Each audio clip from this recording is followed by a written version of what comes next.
Hello दोस्तों, क्या हाल चाल है आपके। माई सेल्फ सी नितिन राजपाल। जैसा कि एससीएम के इंट्रोडक्शन में हमने सिलेबस की बात की थी और सिलेबस को 3 पार्ट में डिवाइड किया था। First one is the modern technique of costing, कि जो टाइम टू टाइम पे कॉस्टिंग में डेवलपमेंट और चेंजेज आते रहते हैं उनको कंसीडर करना।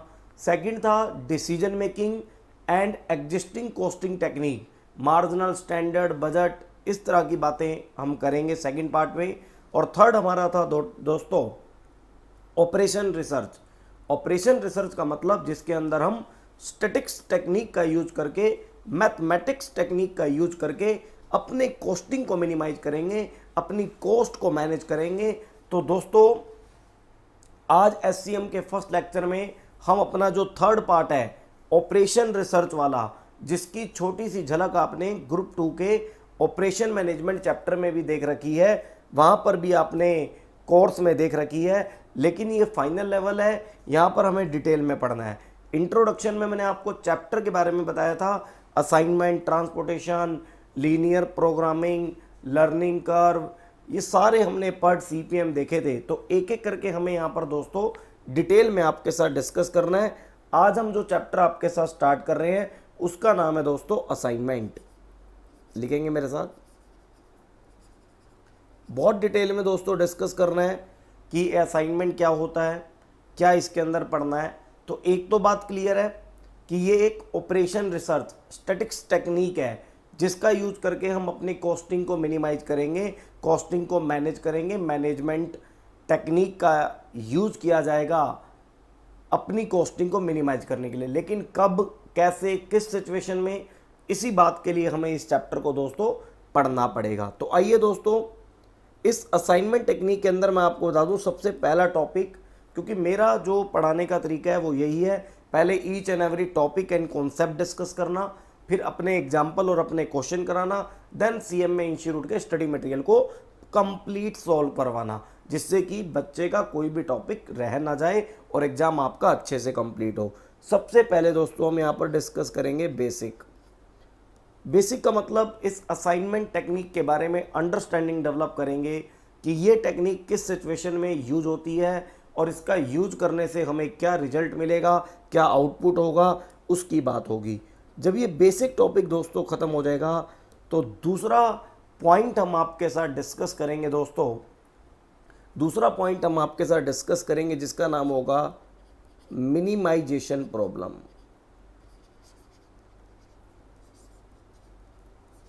जब ये मिनिमाइजेशन प्रॉब्लम टॉपिक हमारा ख़त्म हो जाएगा, थर्ड टॉपिक हम आपके साथ डिस्कस करेंगे। थर्ड टॉपिक हम आपके साथ डिस्कस करेंगे that is a balance problem. Then fourth topic हम आपके साथ डिस्कस करेंगे जिसका नाम होगा रिस्ट्रिक्टेड सेल।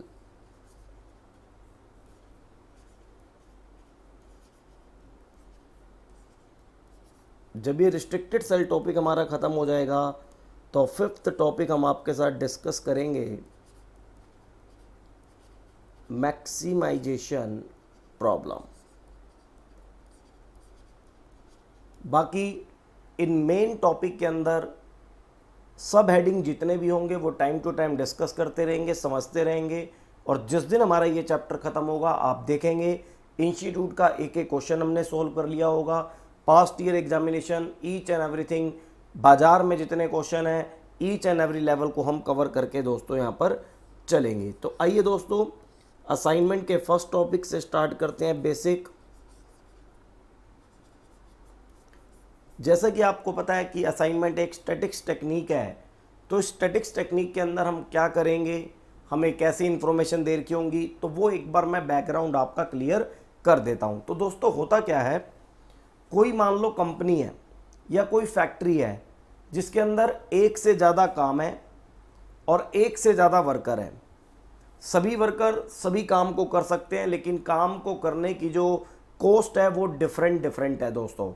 तो ऐसे केस में हमें ये डिसाइड करना होता है कि कौन सा काम किस वर्कर से कराएं जिससे कि हमारे काम भी कंप्लीट हो जाए, वर्कर भी बिजी हो जाए, और सभी काम को, काम का मतलब जॉब्स, और सभी जॉब्स को कंप्लीट करने की जो कॉस्ट है दोस्तों वो कम से कम आए, मिनिमम से मिनिमम आए। तो इसके अंदर क्या होगा, बेसिक के अंदर मैं आपको बता देता हूं। बेसिक के अंदर सिंपल क्या होगा, इन लिखेंगे आप मेरे साथ, in assignment problem, in assignment problem we have more than one job and workers. In assignment problem we have more than one jobs and workers.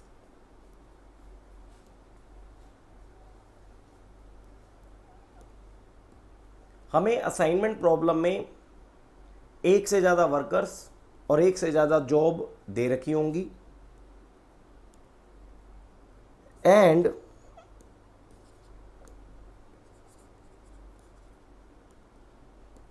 The cost of job and the cost of job is always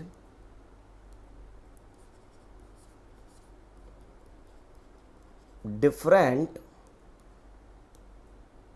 and the cost of job is always different of all workers. ये क्या मतलब है, सुनो। कहता है इन assignment problem हमारे पास एक से ज़्यादा जॉब होंगी, एक से ज़्यादा वर्कर्स होंगे, और जो जॉब की कॉस्ट होगी, जॉब को करने की जो कॉस्ट होगी वो हमेशा डिफरेंट होगी सभी वर्कर की। भाई अगर मान लो सभी वर्कर की कॉस्ट काम करने की सेम है तो वहाँ पर तो डिसीजन मेकिंग का कोई मतलब ही नहीं है ना। वर्कर की काम करने की कॉस्ट अगर डिफरेंट होगी देन हमें डिसाइड करना होगा कि कौन सा काम किस वर्कर से कराएं जिससे कि हमारा काम भी खत्म हो जाए और टोटल कॉस्ट कम से कम आए। तो हम क्या करेंगे, देखो जी, इसके बाद मैं आपको बताता हूं।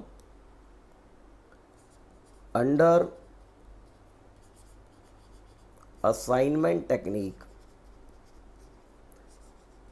अंडर असाइनमेंट टेक्निक, आराम से लिखते जाएं, पूरा चैप्टर आराम से समझेंगे, लिखेंगे। अंडर असाइनमेंट टेक्निक जो जॉब्स होंगी, jobs are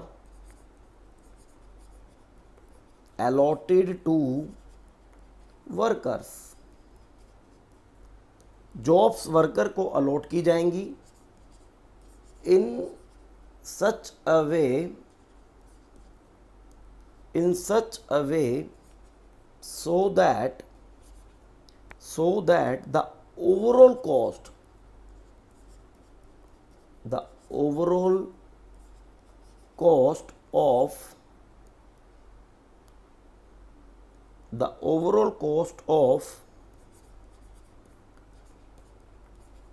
all jobs will be minimum।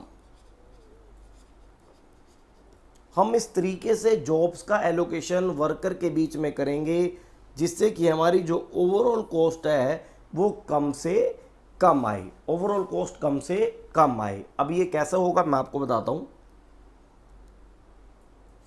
In exam question, in exam question the jobs and workers,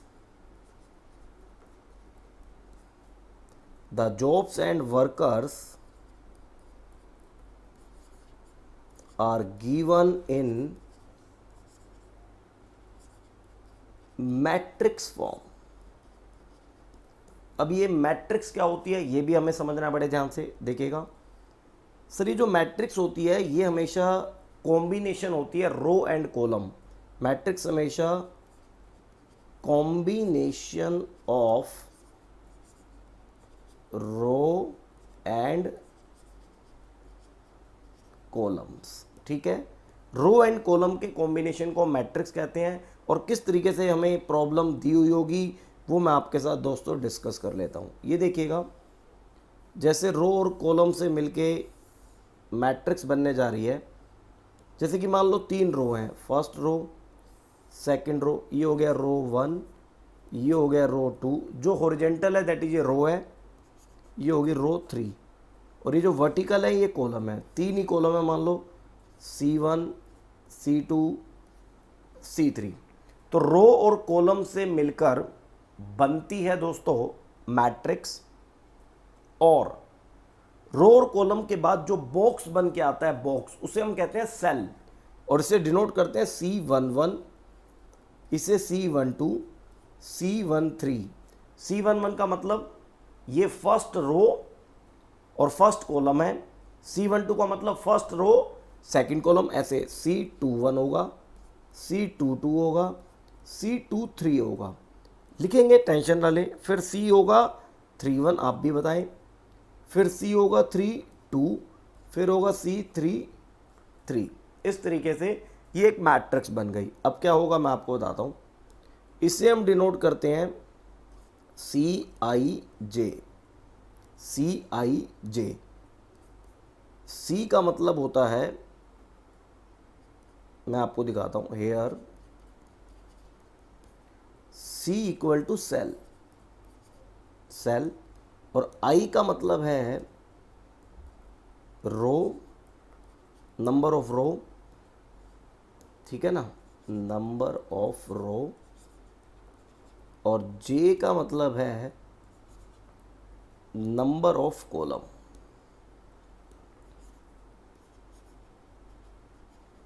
इस तरीके से आप अपने पूरी प्रॉब्लम को समझेंगे। मैट्रिक्स की फॉर्म में हमें दे रखी होगी। जैसे एक एग्जांपल से मैं अगर आपसे बात करूं, भाई मान लो कहता है कि हमारे पास 3 जॉब्स हैं और 3 ही मान लो वर्कर हैं, तो कोई दिक्कत नहीं है। मान लेते हैं वर्कर हमारे पास 1 है, ये हो गया वर्कर 1, वर्कर 2, वर्कर 3। 3 ही मान लो जॉब है, ये जॉब 1, ये जॉब 2, जॉब 3। मान लो वर्कर 1 कहता है कि मैं जॉब 1 को 50 रुपये में कर दूंगा, कॉस्ट दे रखी है, जॉब 2 को 80 में करूंगा और इसे 70 में कर दूंगा। ऐसे ही वर्कर 2 भी अपनी कोटेशन देगा कि भैया मैं इसे 40 में कर दूंगा, इसे 90 में करूंगा, इसे मैं 65 में कर दूंगा। ऐसे ही वर्कर 3 भी अपनी कोई कोटेशन दे देगा कि भैया मैं इसे 35 में कर दूंगा, इसे मैं 70 में कर दूंगा, इसे मैं फॉर एग्जांपल 50 में कर दूंगा। ये इन्फॉर्मेशन हमें वर्कर और जॉब्स के बारे में दे दी, और सेल के अंदर जो अमाउंट लिखा हुआ है वो है कॉस्ट, जॉब को कंप्लीट करने की cost by the particular worker, by the particular worker. अब हमें इस तरीके से एक असाइनमेंट प्रॉब्लम मैट्रिक्स की फॉर्म में दे रखी होगी, जिसके अंदर जॉब्स का भी पता होगा, वर्कर्स का भी पता होगा, वर्कर्स पर्टिकुलर जॉब को कितने रुपए में कंप्लीट करेगा ये भी पता होगा।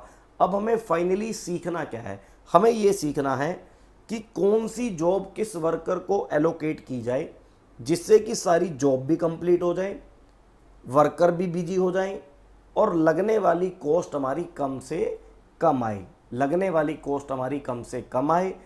यही हमने सीखना है दोस्तों किसके अंदर, असाइनमेंट टेक्निक के अंदर। अब हम बात करेंगे बेसिक के बाद कि ये सारा काम करेंगे कैसे। तो आइए दोस्तों, बेसिक के बाद पॉइंट नंबर 2 डिस्कस करते हैं, जिसका नाम है minimisation problem.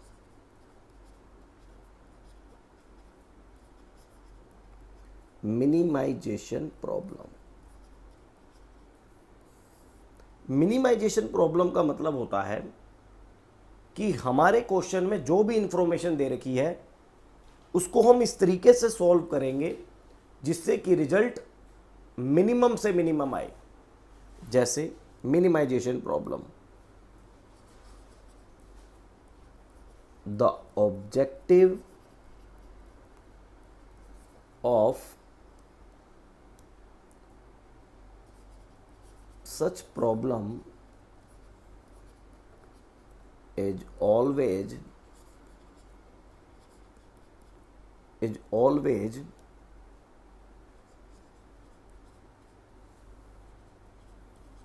minimize the cost हो सकती है या लॉस हो सकता है, मतलब कोई भी ऐसी इंफॉर्मेशन, टाइम हो सकता है, मतलब कोई भी ऐसी इंफॉर्मेशन जिसके कम होने से बेनिफिट हो, वही हमारी मिनिमाइजेशन प्रॉब्लम का क्या होगा, ऑब्जेक्टिव होगा। जैसे मिनिमाइजेशन प्रॉब्लम के अंदर हमें या तो कॉस्ट की इंफॉर्मेशन दे रखी होगी, या लॉस की इंफॉर्मेशन दे रखी होगी, या टाइम की इंफॉर्मेशन दे रखी होगी, कोई दिक्कत नहीं है। अंडर मिनिमाइजेशन प्रॉब्लम,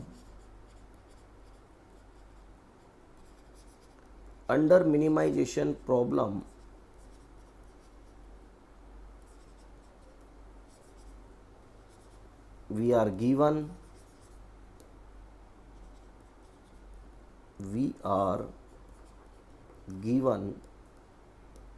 कॉस्ट या लॉस या फिर टाइम, या ऐसी कोई अदर चीज जिसके मिनिमाइज करने से हमें क्या हो, बेनिफिट हो। अब बात यह आती है कि भैया इस मिनिमाइजेशन प्रॉब्लम को सॉल्व कैसे करेंगे, कि हमें जो जॉब दे रखी है और हमें जो वर्कर दे रखे हैं उनका एलोकेशन फाइनली कैसे करेंगे, ये हमें दोस्तों सीखना है कि फाइनल हम एलोकेशन कैसे करेंगे।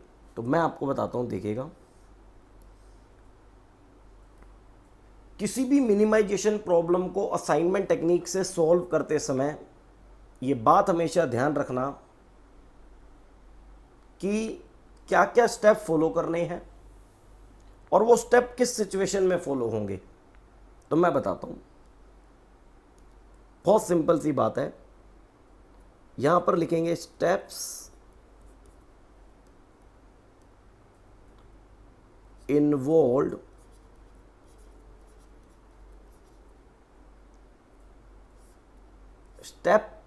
Involve in assignment technique.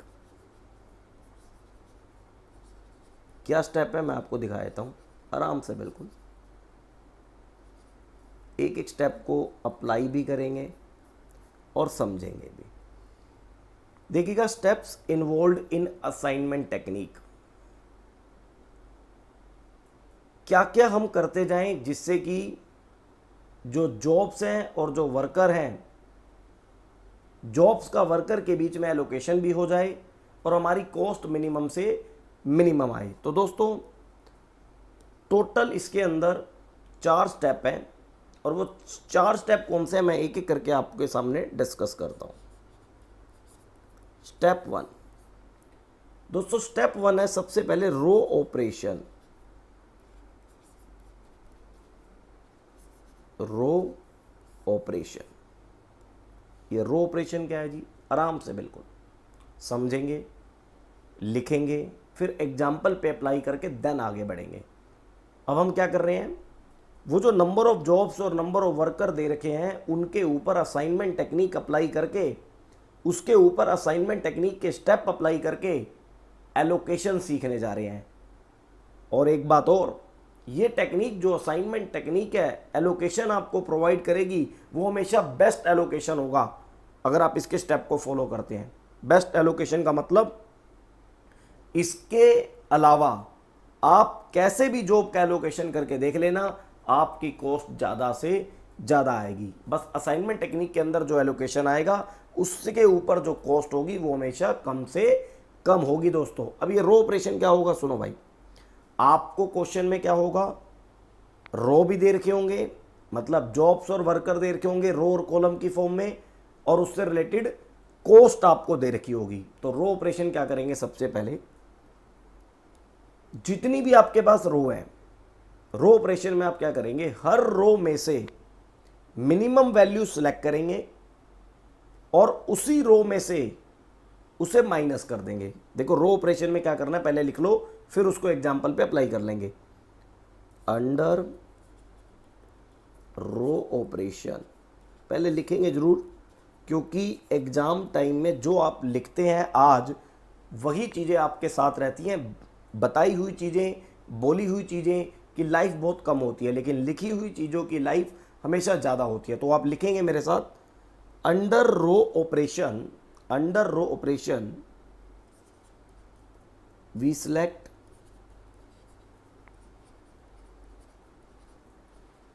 minimum value. Under row operation we select minimum value from each row and deduct it, और उसको माइनस करेंगे, and minus it from all value of that row one by one. कैसे, अभी देखेंगे।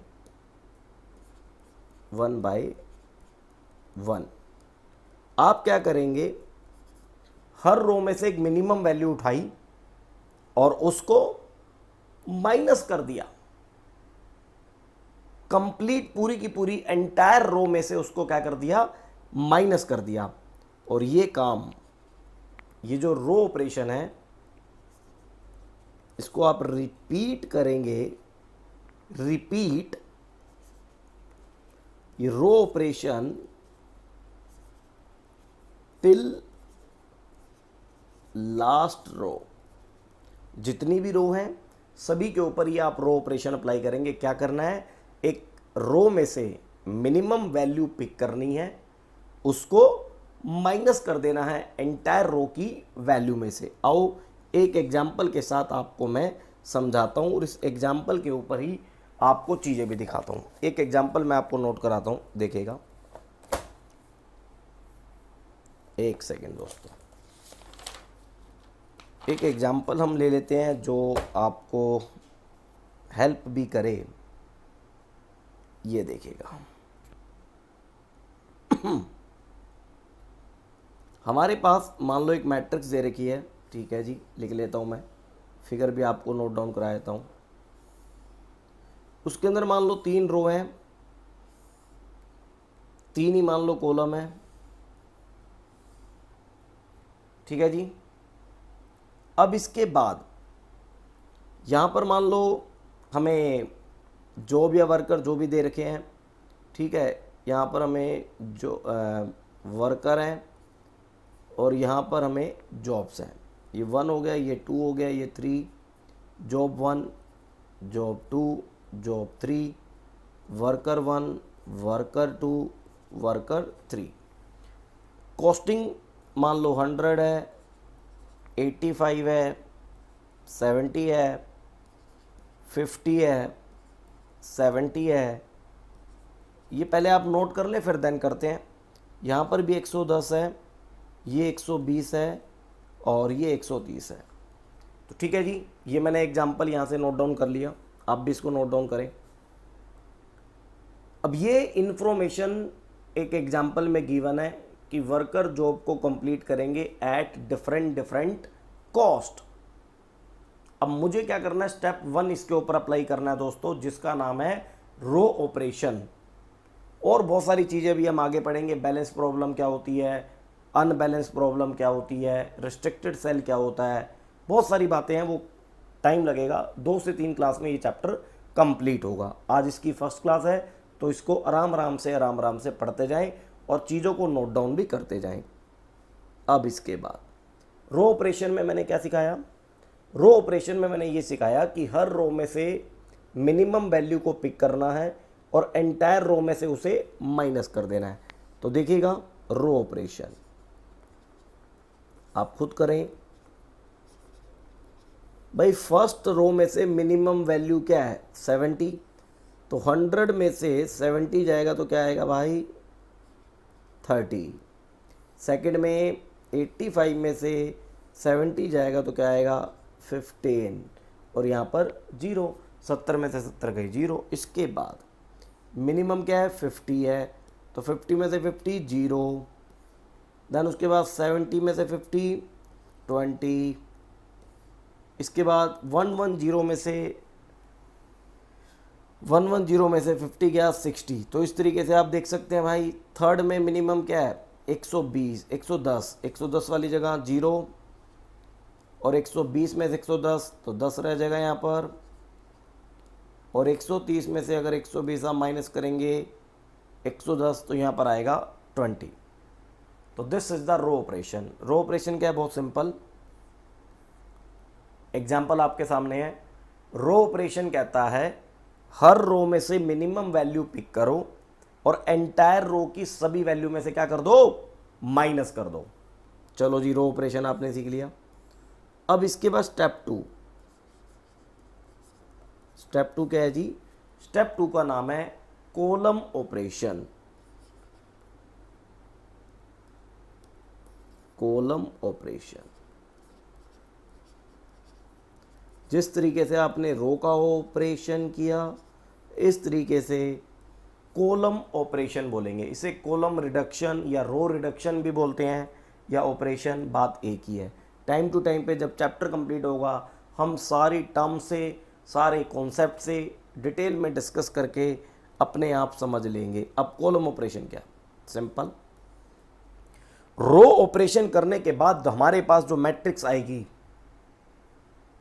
हम उसके ऊपर apply करेंगे कॉलम ऑपरेशन, उसके ऊपर हम अप्लाई करेंगे कॉलम ऑपरेशन।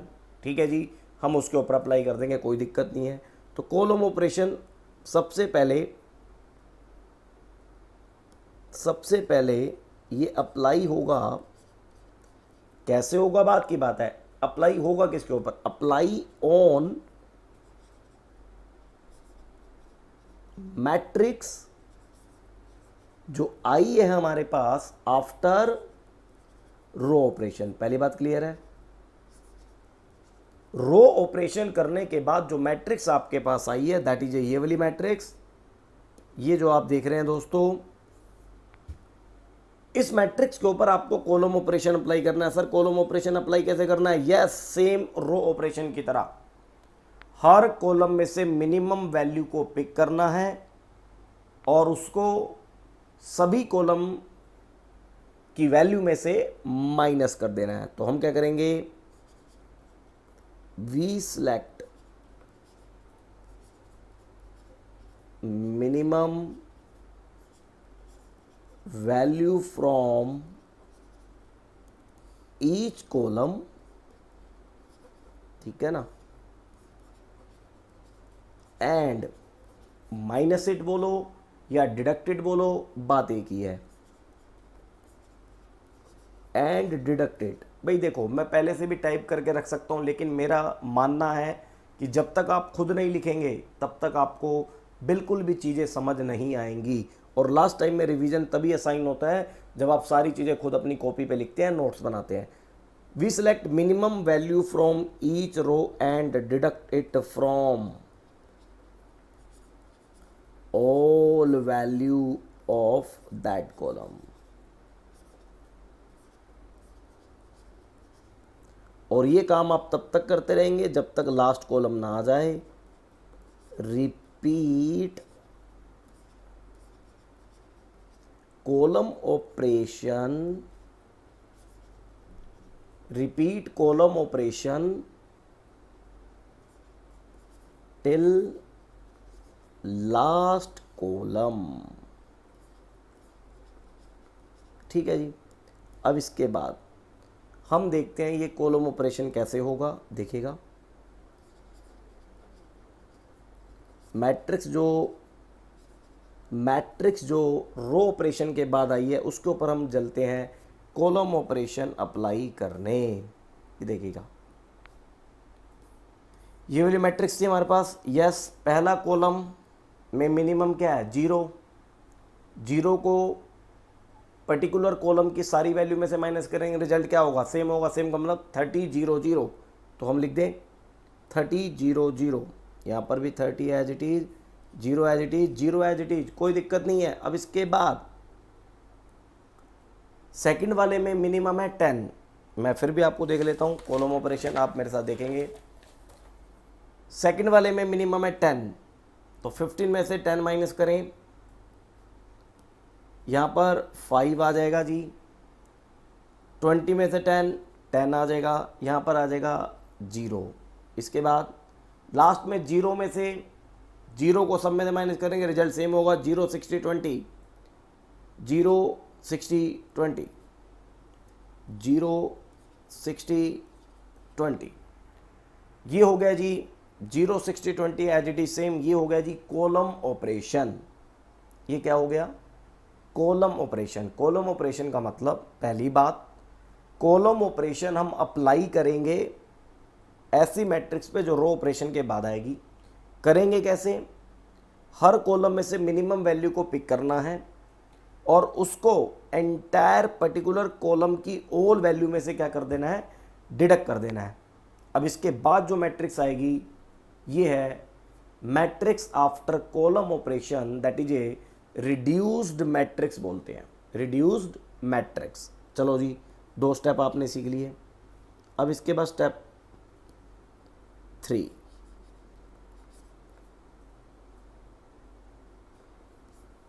स्टेप 3 है जी ऑप्टिमैलिटी टेस्ट। ऑप्टिमल या ऑप्टिमैलिटी टेस्ट, ये आपको देखना है।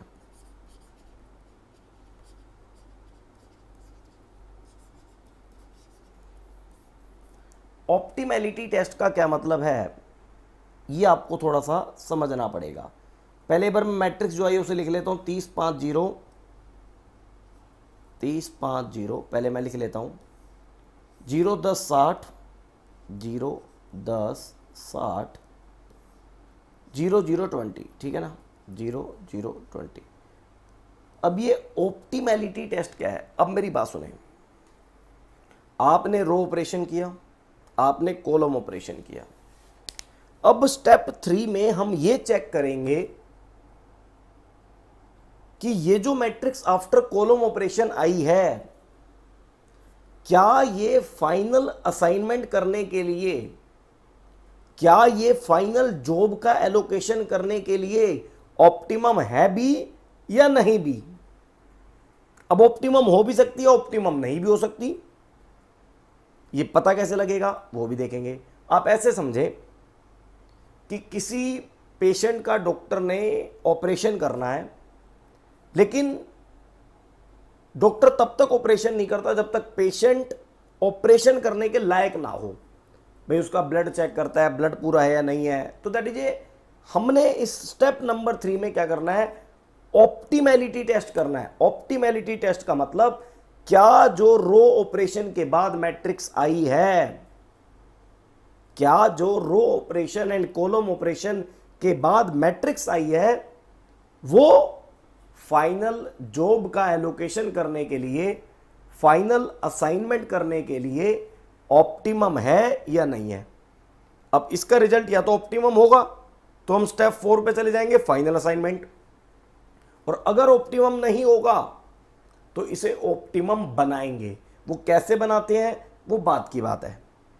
पहले आइए हम ये सीखते हैं कि भैया ऑप्टिमैलिटी टेस्ट करते कैसे हैं। तो मेरी बात सुनेंगे बड़े ध्यान से, पहले समझ लें, सुन लें, फिर लिखवाता हूं। सर ऑप्टिमैलिटी टेस्ट में आप क्या करेंगे? आप स्ट्रेट लाइन का यूज करेंगे। स्ट्रेट लाइन का, वो लाइन हॉरिजॉन्टल भी हो सकती है, वो लाइन वर्टिकल भी हो सकती है। स्ट्रेट लाइन का यूज करेंगे, चाहे रो में या कॉलम में। स्ट्रेट लाइन का आप यूज करेंगे और लाइन का यूज, लाइन का प्रयोग इस तरीके से करेंगे जिससे कि सारी की सारी जीरो मैट्रिक्स की कवर हो जाए। तो सर इसमें तो कोई टफ चीज ही नहीं है, 3 लाइनें खींच दो जीरो कवर हो जाएगी। नहीं, यहां पर थोड़ा सा ध्यान देना है। हमको इस मैट्रिक्स के ऊपर जो स्ट्रेट लाइन यूज करनी है वो इस तरीके से यूज करनी है कि लाइन भी कम से कम हो और जीरो सारी कवर कर दे। मान लो मैंने मिस्टर ए को कहा कि भैया यहां पर मुझे लाइनें खींच के बताओ कम से कम कितनी लाइनों में तुम सारी जीरो कवर कर दोगे? लाइन या तो हॉरिजॉन्टल होगी या वर्टिकल होगी, ट्रायंगल लाइन नहीं हो सकती, तिरछी लाइन नहीं हो सकती। तो किसी ने कहा मैं 2 में कर दूंगा, किसी ने कहा मैं 3 में कर दूंगा, तो 2 वाला सही है। मतलब ऑप्टिमैलिटी टेस्ट करने के लिए आपको इस तरीके से लाइनें का यूज करना है, प्रयोग करना है कि आपकी लाइंस भी कम से कम यूज हो और जीरो भी सारी कवर हो जाएं। देखो, तो सबसे पहले जहां पर सबसे ज्यादा जीरो है पहले लाइन वहीं खींच दो। अब कॉलम 1, तो मैंने यहां पर कॉलम 1 में पहले खींच दी।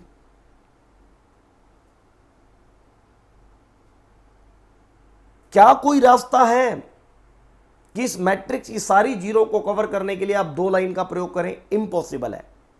2 लाइनों में सारी जीरो कवर करना बिल्कुल नामुमकिन है। आप करके देख लो, आपको किसी भी हालात में 3 लाइनें तो चाहिए होंगी। 3 लाइनों से कम यहां पर आप जीरो को कवर नहीं कर सकते। तो मिनिमम नंबर ऑफ लाइन जो इस मैट्रिक्स के अंदर जीरो को कवर करने के लिए चाहिए वो कम से कम कितनी चाहिए? 3।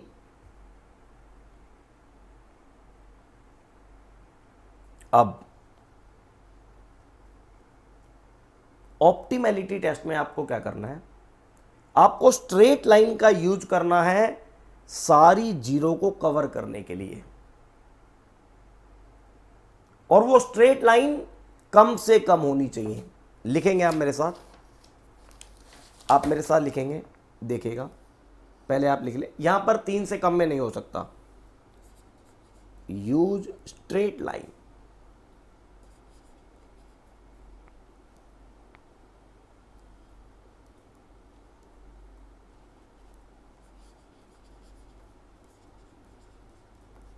Use straight lines over a row या कॉलम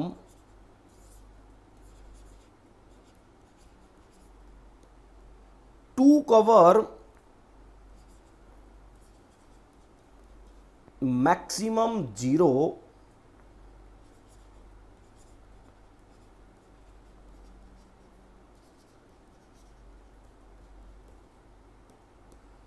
आपको बिल्कुल स्ट्रेट लाइन का यूज करना है, चाहे वो वर्टिकल होगी चाहे वो हॉरिजॉन्टल होगी।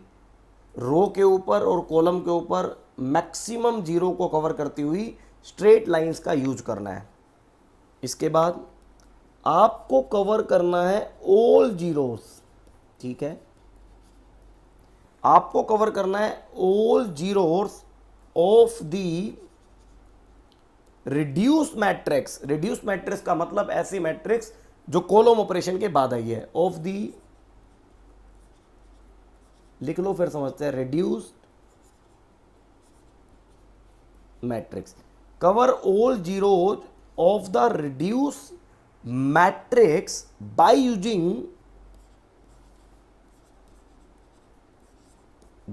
Using lines in such a way that आपको अपनी सारी जीरो कवर करनी है रिड्यूस मैट्रिक्स की लाइंस का यूज करके इस तरीके से, in such a way that minimum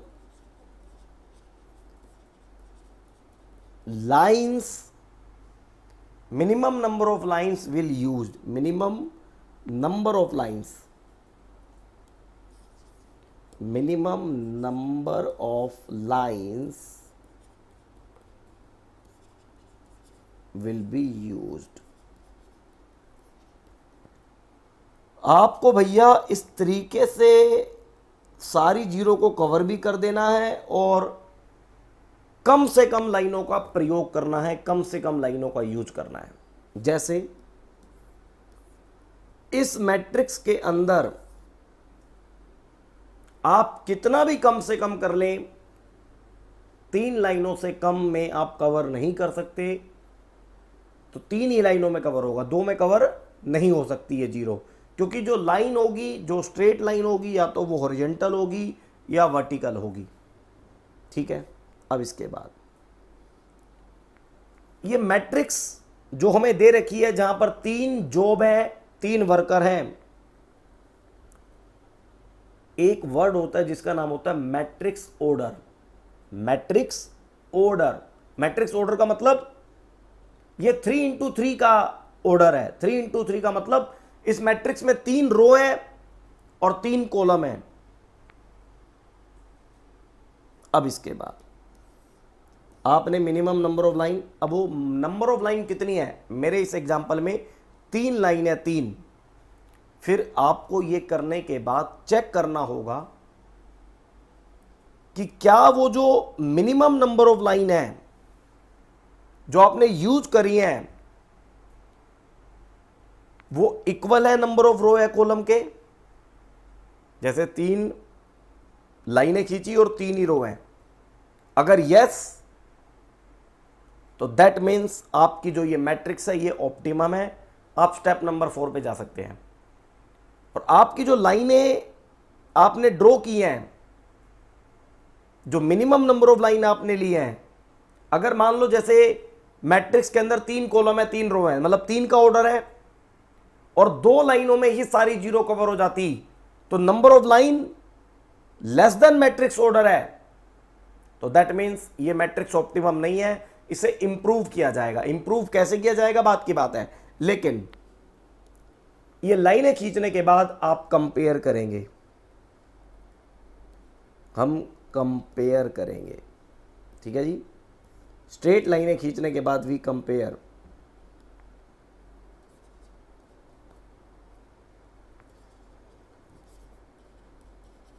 we compare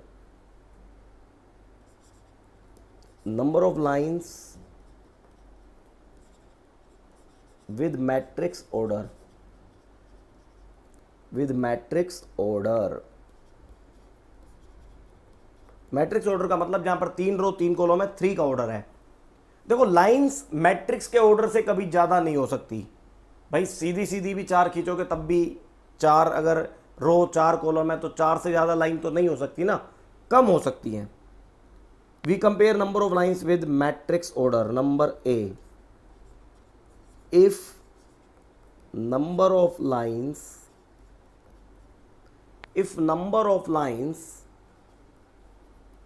are equal to matrix order, अगर number of lines matrix order के बराबर है, then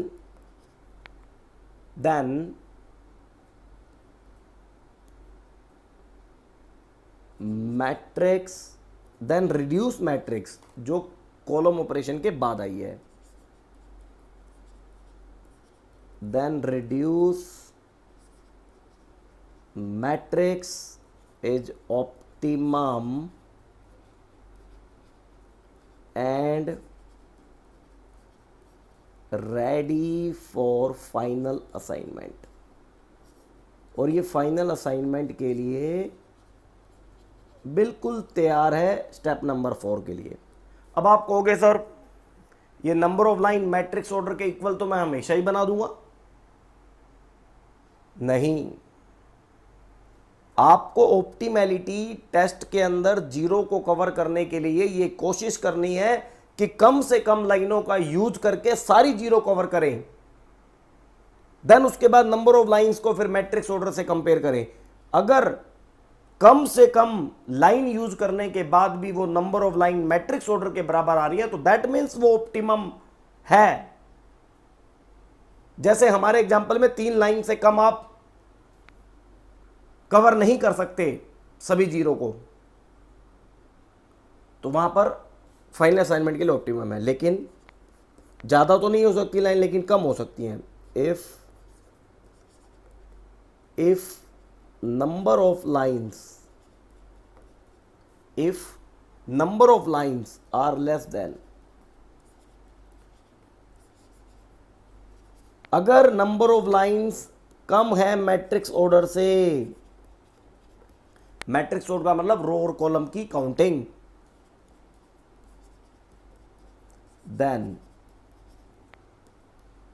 देन रिड्यूस मैट्रिक्स जो है, जो कॉलम ऑपरेशन के बाद आई है, is not optimum.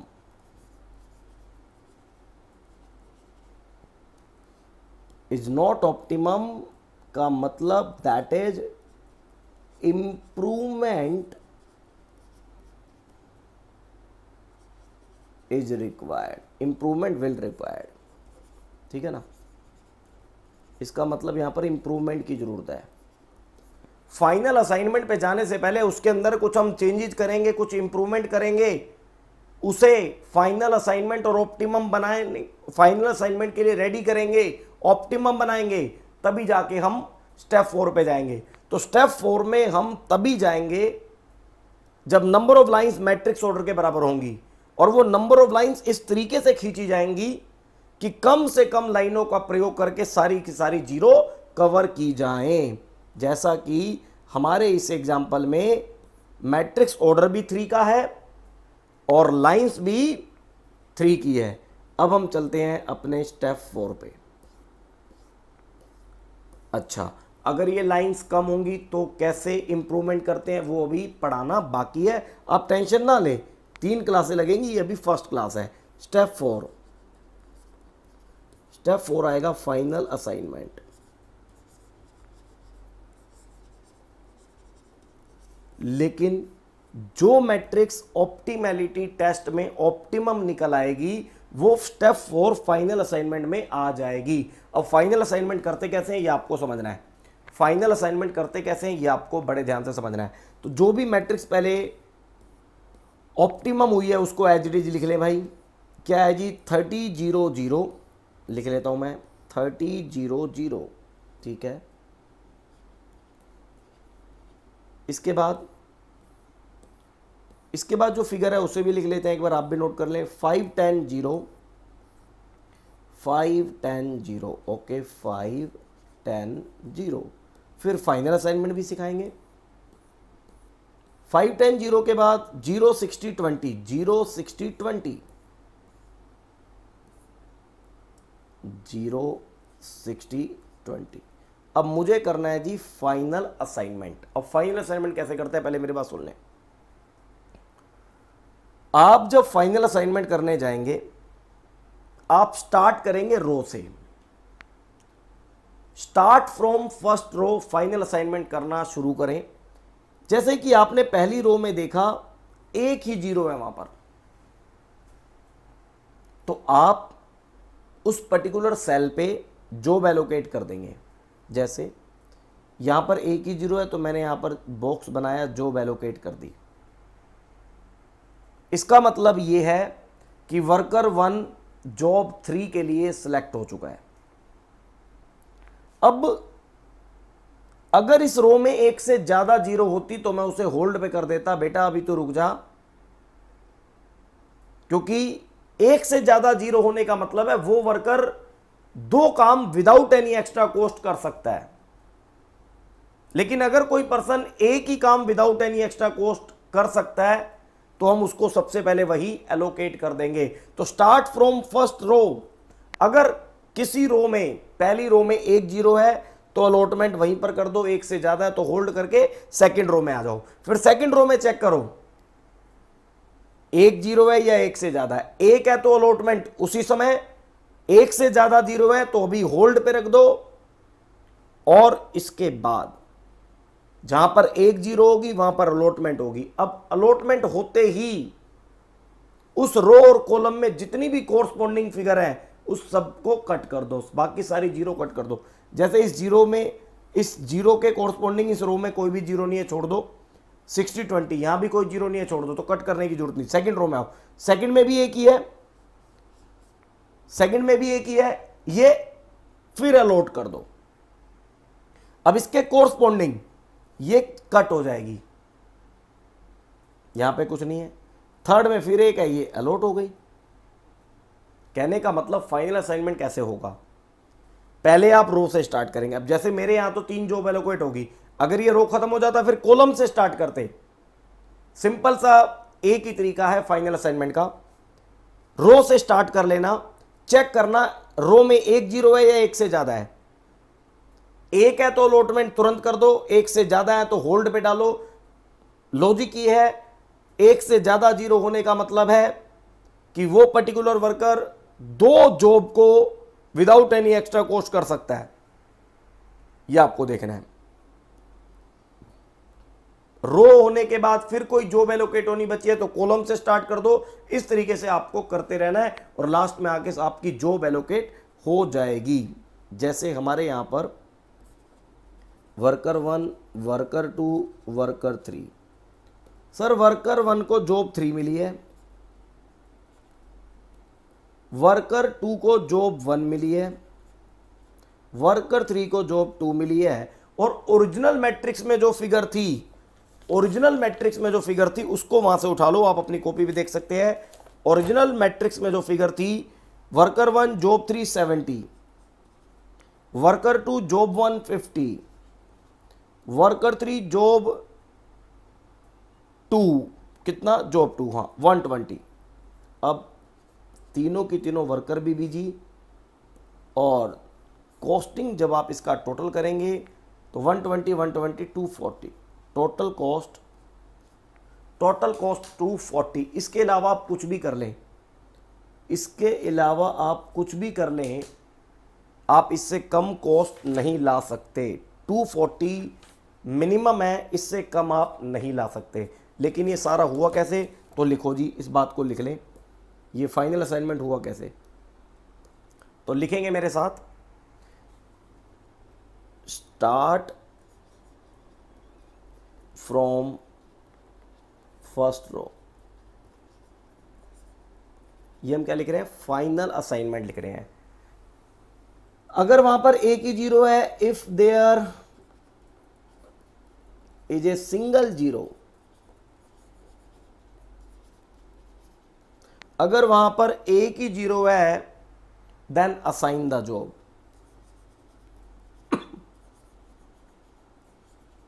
Then assign the job लिखना बहुत जरूरी है, क्योंकि लास्ट टाइम में लिखी हुई बातें ही काम आपके आएंगी।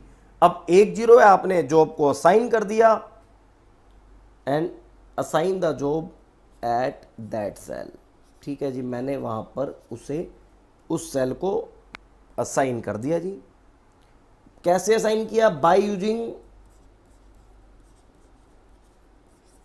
Using square box.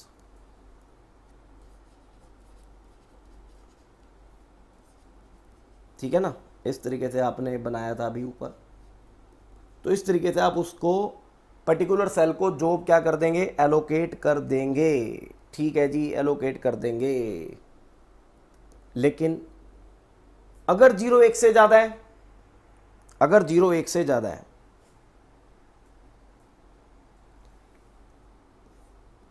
आपको क्या करना है, स्टार्ट फ्रॉम फर्स्ट रो। अगर वहां पर एक जीरो है, then assign the job at that cell by using square box. ठीक है जी, एंड जितनी भी corresponding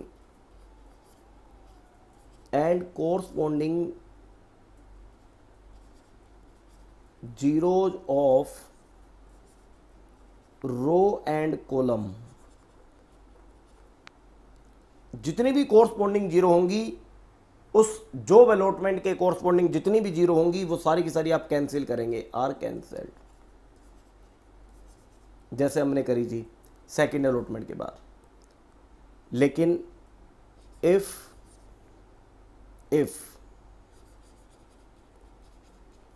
there are more than 1 zero, if there are more than 1 zero, then hold it। तो हम उसे अभी होल्ड कर देंगे, बाद में देखा जाएगा। अभी then hold it and move into next row. और नेक्स्ट रो पे मूव कर जाएंगे, ठीक है ना, और नेक्स्ट रो पे हम मूव कर जाएंगे। जब ये रो खत्म हो जाएगी then start from first column,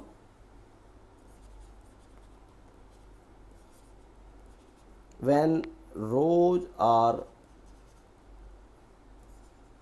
completed, when rows are completed और जॉब अभी आपकी बची हुई है then start from first column, simple. तो फिर फर्स्ट कॉलम से स्टार्ट हो जाएगा। फिर वही देखना होगा, सिंगल जीरो है अलॉटमेंट कर दो, एक से ज़्यादा जीरो हैं तो होल्ड पे डाल के नेक्स्ट कॉलम पे मूव कर जाओ।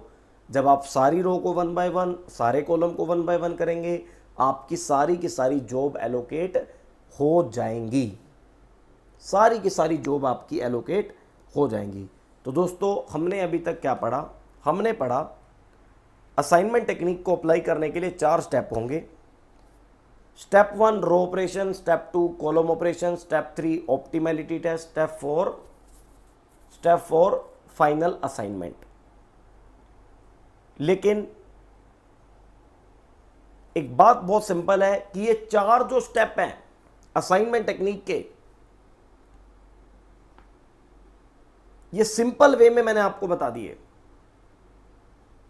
अब इसके बाद अगर मैट्रिक्स ऑप्टिमम नहीं होगी तो इंप्रूवमेंट कैसे करेंगे वो भी सीखना बाकी है। फिर एक पॉइंट आता है कि अभी तक हमारे एग्जाम्पल में जॉब और वर्कर दोनों इक्वल थे, इसे बोलते हैं बैलेंस प्रॉब्लम। अगर ये इक्वल ना होते, जॉब ज्यादा होती या वर्कर ज्यादा होते, उसे बोलते हैं अनबैलेंस प्रॉब्लम। मतलब नंबर ऑफ रो और नंबर ऑफ कॉलम इक्वल नहीं है, तो ऐसी सिचुएशन को कैसे सॉल्व करेंगे ये भी सीखना है। कहने का मतलब अभी तक हम एक असाइनमेंट में बेसिक सीख चुके हैं। नेक्स्ट क्लास में हम सीखेंगे unbalance problem, balance problem, maximisation problem और मैट्रिक्स को इंप्रूव कैसे करते हैं अगर number of lines matrix order से कम आ जाएं। ये सारी बातें अभी नेक्स्ट क्लास में सीखना बाकी है। 2 क्लासें और लगेंगी असाइनमेंट चैप्टर में, ये आपका ख़त्म हो जाएगा। पहले हम अपने बुक के क्वेश्चन करेंगे, फिर हम अपने स्टडी मटेरियल के क्वेश्चन करेंगे, देन फिर हम मूव करेंगे दोस्तों नेक्स्ट चैप्टर पे।